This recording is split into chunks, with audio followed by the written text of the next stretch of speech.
All right, I'm the Flat Rate Master, and today we're talking about dealing with technician-induced problems. All right, so this is something, unfortunately, I deal with a good bit. Being shop foreman of a, decent-sized shop, there's bound to be some problems, and there is. I'm guilty of it too, so, don't think I haven't, duh. There's been times where I've gone, what I do on a technician-induced problem. Car comes in, it didn't have that problem before, but now it does. Check engine light, doesn't crank anymore, stuff like that.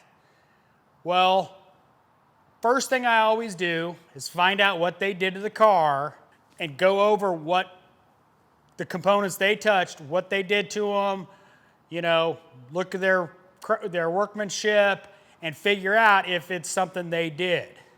A great example of that is Bam Bam had transmission codes on a Tiguan he pulled a transmission out of.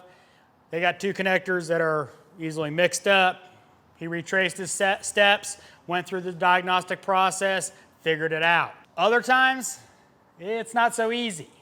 When you leave that one connector unplugged on a dash pull, stuff like that can be difficult. As somebody that comes in after the repair and has to deal with it, you just have to deal with it like, this is a suspect area, the repairs they did, but let's look at this logically. But look at it logically. Where would I normally go on this problem if this car just got towed in right now? Sometimes, unfortunately, you get tunnel vision and you keep going over the same stuff.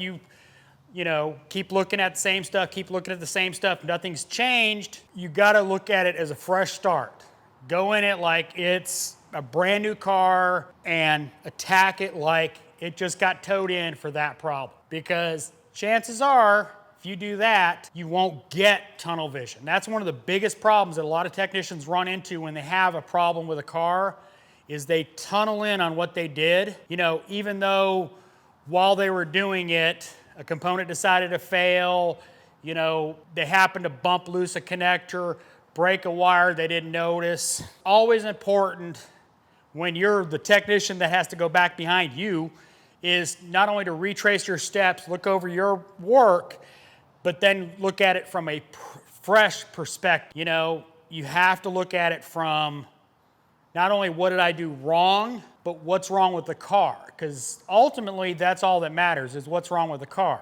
You go to let's say you did a valve cover job on a car, and you go pop in to go crank it, and it's a no crank. Well, do you start pulling the valve covers back off because it's a no crank? No, you start diagnosing it like it's a no crank. I know I'm using a very, very generic polar opposite example, but that's the point.